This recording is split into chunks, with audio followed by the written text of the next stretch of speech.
Hello guys, English knowledge stream channel में आपका स्वागत है। आज की ट्रांसलेशन की क्लास में हम आपको प्रेजेंट कंटीन्यूअस इंट्रोगेटिव के बारे में बताएंगे। आप लोग रेगुलर इसको देखिए और कोई भी चीज छोड़िए नहीं, क्योंकि ये जो ट्रांसलेशन पोर्शन है ये इंग्लिश स्पोकन में भी काम आता है।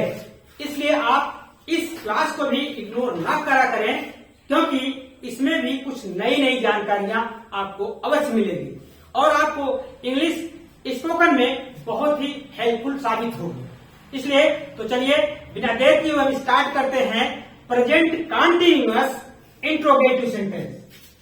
प्रेजेंट कंटीन्यूअस टेंस, इसका इंट्रोगेटिव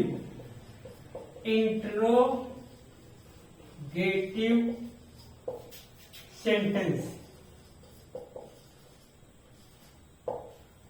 आप जानते हैं इंट्रोगेटिव सेंटेंस तीन प्रकार के होते हैं, यस नो टाइप और WS टाइप और इंट्रोगेटिव नेगेटिव होता है।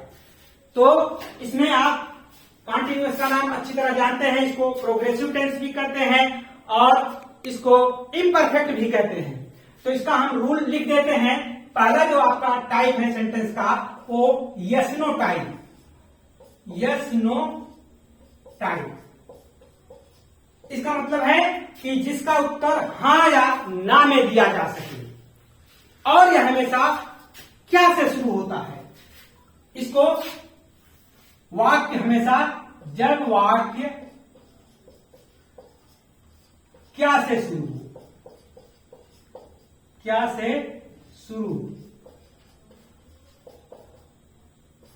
तो उसको यस नो टाइप सेंटेंस कहते हैं। इसका रूल हम आपको लिखे देते हैं। रूल, पहला रूल है इसका,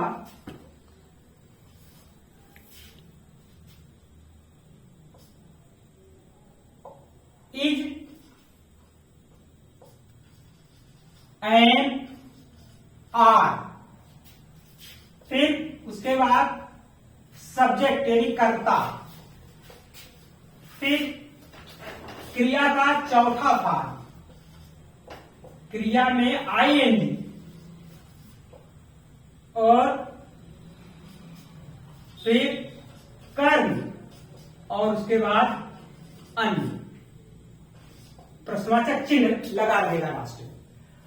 और ध्यान दीजिए इसमें इज, एम, आर ये कहां कहां लगता है, इसको मैंने अफर्मेटिव सेंटेंस में अच्छी तरह बताया है कि किसके साथ इज लगेगा, किसके साथ एम लगेगा और किसके साथ आर लगेगा।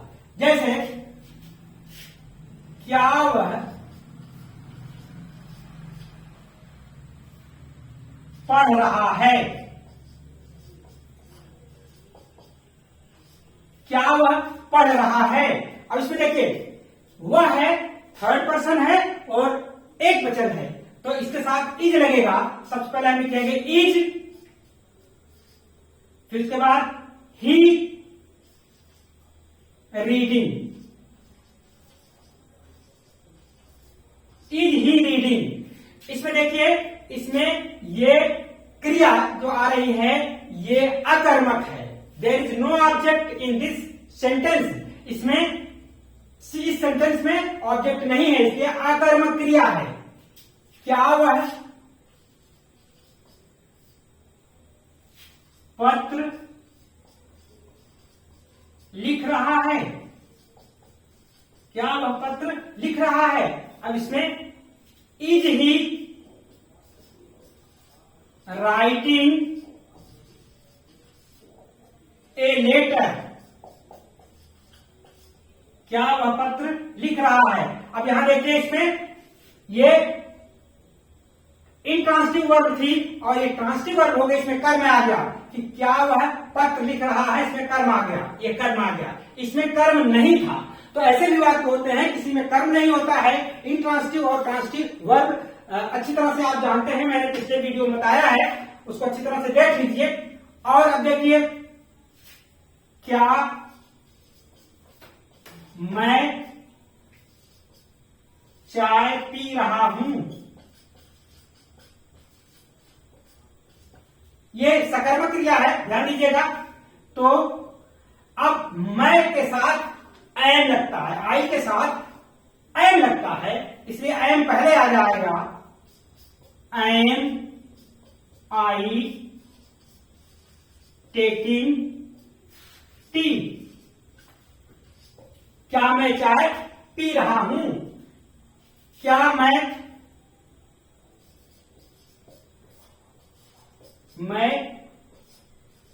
टहल रहा हूं। एम आई वॉकिंग। ध्यान दीजिए, इसमें ये इंट्रांसिटिव वर्ब है वॉकिंग, इसमें ऑब्जेक्ट नहीं है। तो आप हमेशा ध्यान दीजिए कि ये जो फार्मूला है, अभी इसमें ऑब्जेक्ट आ रहा है। अब ऑब्जेक्ट के अलावा अन्य शब्द भी आ सकते हैं, तो उसको हम और बताते हैं भी आपको। थोड़ा सा इसको आप नोट डाउन कर लीजिए। हम इसको क्लीन करते हैं, इसको इरेज करते हैं। अगला, अगर सब्जेक्ट प्लूरल होता है तो उसमें भी वही बात लागू होती है। क्या वे गीत गा रहे हैं। यहां पर देखिए, वे हो गया, ये यहां प्लूरल सब्जेक्ट है, इसके साथ हमेशा आर आएगा। Are they singing song. यहां पर देखिए, ये अकर्मक क्रिया नहीं है, ये सकर्मक क्रिया है, यहां पर कर्म आया है। जैसे फिर, क्या लड़के खेल रहे हैं।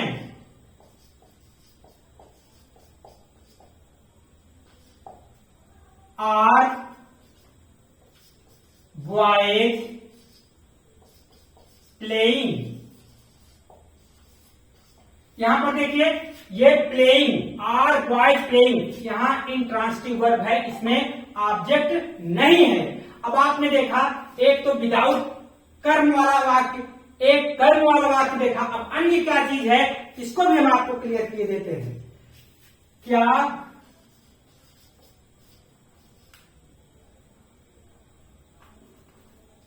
वह अपने माता पिता के साथ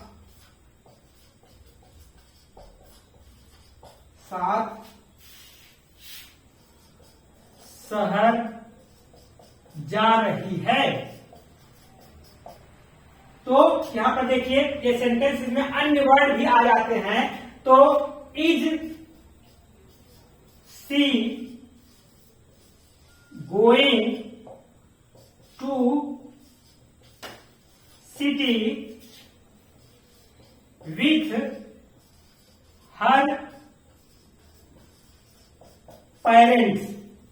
माइंड कीजिए, यहां पर जो अदर वर्ड है with her parents, is she going to city with her parents. तो ये सब्जेक्ट हो गया और ये ऑब्जेक्ट सिटी हो गया, और अन्य जो है ये विथ हर पेरेंट्स। तो इस तरह से कई सेंटेंस आते हैं जिसमें अन्य शब्द रहते हैं, उनको फ्रेज कहते हैं, वाक्यांश कहते हैं। वो ऐसे ही बड़े वाक्यों में देखने को मिलते हैं। तो मैं समझ रहा हूं कि आपको ये कंसेप्ट क्लियर होगा कि इज कहां आएगा, एम कहां आएगा, आर कहां आएगा और कौन सा करता रहेगा, तो इसमें क्या प्रयोग किया जाएगा। अब हम आपको नेक्स्ट रूल बताते हैं, हम इसको क्लीन करते हैं, आप इसको अच्छी तरह से नोट कर लें। जो दूसरा टाइप का इंट्रोगेटिव सेंटेंस होता है उसको बोलते हैं WH टाइप। तो बोलते हैं दूसरा टाइप होता है WH टाइप। इसका मतलब होता है कि जब प्रश्न सूचक शब्द जब प्रश्नसूचक शब्द वाक्य के बीच में आए, वाक्य के बीच में आए, तो WH टाइप वो सेंटेंस होता है जिसमें प्रश्नसूचक शब्द वाक्य के बीच में आया रहता है। अब इसका हम रूल आपको लिख देते हैं। सबसे पहले प्रश्नसूचक शब्द ही लिखते हैं। प्रश्न सूचक शब्द प्लस वही इज एम आर, इज रहेगा या एम रहेगा या आर रहेगा, फिर करता रहेगा, जैसे करता रहेगा उसी हिसाब से इज एम आर का प्रयोग होगा। फिर क्रिया में आईएनजी, यानी क्रिया का चौथा भाग, क्रिया में आईएनजी, फिर कर्म लगाएंगे, फिर अन्य रहेगा। जैसे इसका एग्जाम्पल है, उदाहरण देख लीजिए, तुम कहां जा रहे हो। अब देखिए यहां पर ये भी इंट्रांसिटिव वर्ब है, तो सबसे पहले लिखेंगे प्रश्नसूचक शब्द। कहां, ये प्रश्नसूचक शब्द है, वेयर। अब तुम के लिए आर प्रयोग होता है, वेयर आर यू सब्जेक्ट हुआ, फिर going, where are you going. ध्यान दीजिए यहां पर आपने देखा कि यहां पर ये क्रिया में आईएनजी के बाद कोई शब्द नहीं आया, अर्थात इसमें ऑब्जेक्ट नहीं है, ये इंट्रांसिटिव वर्ब है। वह अंग्रेजी क्यों पढ़ रहा है। यहां ध्यान दीजिए, वह अंग्रेजी क्यों पढ़ रहा है। इसमें क्योंकि अंग्रेजी पहले लिखी जाएगी, क्योंकि अंग्रेजी होती है वाई, फिर उसके बाद इज, क्योंकि वह है, वह अंग्रेजी क्यों पढ़ रहा है, वाई इज, फिर ही रीडिंग इंग्लिश। ध्यान दीजिएगा, इंग्लिश के पहले द प्रयोग मत करिएगा, अगर द इंग्लिश कह देंगे तो वो अंग्रेज हो जाएगा। इंग्लिश भाषा है। यहां देखिए आईएनजी तक हुआ, फिर उसके बाद ऑब्जेक्ट आ गया, यहां ऑब्जेक्ट आया, क्या आया, इंग्लिश। तो मैं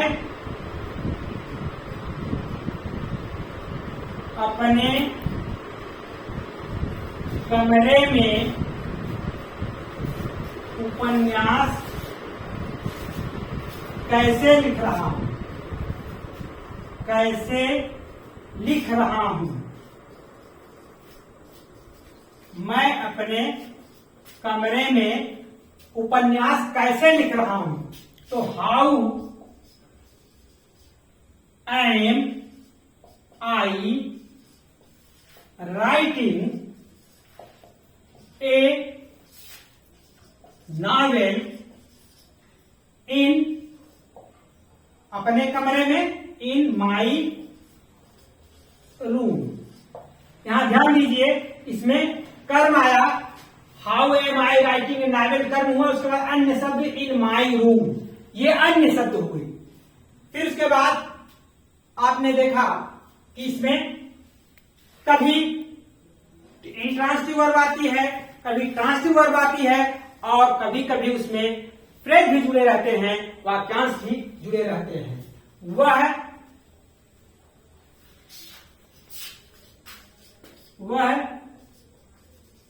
स्कूल कब जा रही है, वह स्कूल कब जा रही है। यहां पर देखिए इसमें कब की अंग्रेजी when, is she going to school, when is she going to school. अब यहां जाके देखिए कि ये इसमें सिंगुलर सब्जेक्ट था तो इसमें इज लग गया। अब आप लोग इसको नोट कर लीजिए। हम आपको इंट्रोगेटिव निगेटिव सेंटेंस कुछ बता देते हैं, और इंट्रोगेटिव निगेटिव सेंटेंस में आपको करना कुछ नहीं है, हमेशा कर्ता के बाद नॉट लगाते हैं। फॉर एग्जाम्पल मैं बताता हूं इंट्रोगेटिव निगेटिव क्या होता है। वे मैच क्यों नहीं खेल रहे हैं? वे मैच क्यों नहीं खेल रहे हैं, इसमें निगेटिव है और इंट्रोगेटिव है साथ में, तो इसका हो जाएगा why are they not playing the match. तो आप इसको नोट कर लीजिए, फिर हम आपको कुछ स्पेशल सेंटेंस भी बता देते हैं जो देखने में लगते हैं प्रेजेंट कंटीन्यूअस, लेकिन अनुवाद उसका कुछ और होता है। हम उसको बताते हैं। इसको आप लोग स्क्रीनशॉट ले लीजिए, मैं इसको क्लीन करता हूं। कुछ स्पेशल सेंटेंसेस होते हैं जो देखने में आपको प्रेजेंट इंडेफिनिट लगते, सॉरी प्रेजेंट कंटीन्यूअस लगते हैं, लेकिन उनका अनुवाद प्रेजेंट कंटीन्यूअस में नहीं होता है। ये गौर करने वाली बात है। देखिए जैसे सम स्पेशल सेंटेंसेस, जैसे फॉर एग्जाम्पल प्रधानमंत्री कल प्रयागराज में आ रहे हैं।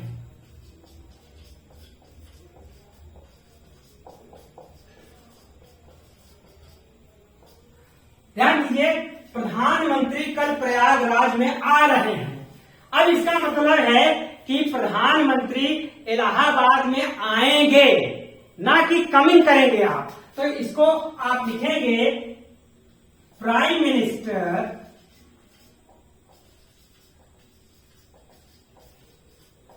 will come to Prayagraj tomorrow।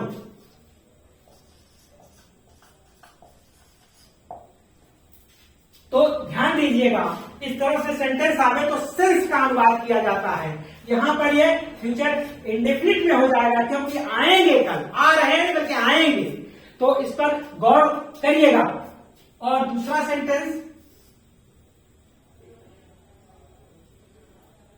तुम समझ रहे हो।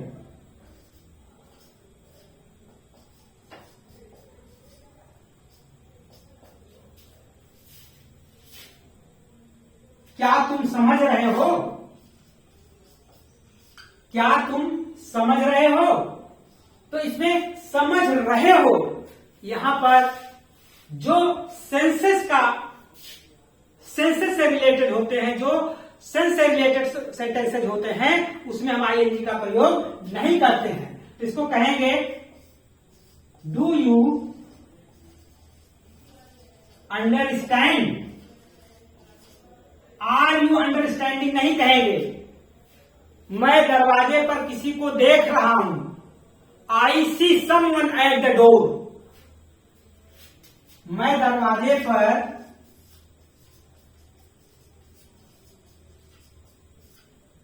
पर किसी को देख रहा हूं। तो यहां आई सी समवन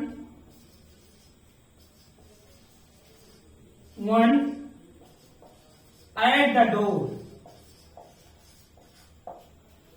तो इस तरह से जो सेंसेस से रिलेटेड सेंटेंसेज होते हैं वो देखने में कंटिन्यूअस रहते हैं, बट उनका अनुवाद हमेशा प्रेजेंट इंडेफिनिट में होता है। और वह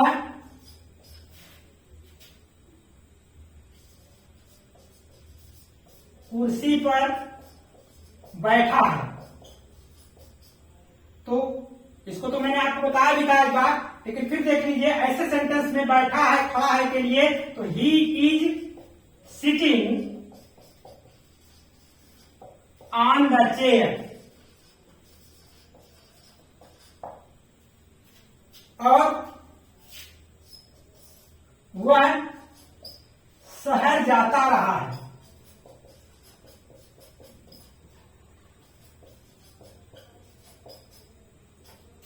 तो he has been going to city।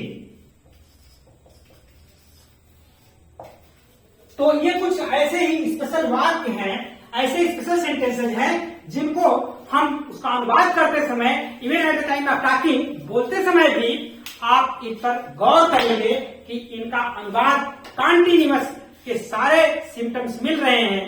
उसके identify you can see very easily that it comes in the category of continuous, but लेकिन आपको करना नहीं है, you have to translate these types of sentences in this way as I told you. तो आप लोग channel में नए हैं तो सब्सक्राइब कर लीजिए और देखते रहिए इंग्लिश नॉलेज स्ट्रीम चैनल को, और लाभ प्राप्त करते रहिए।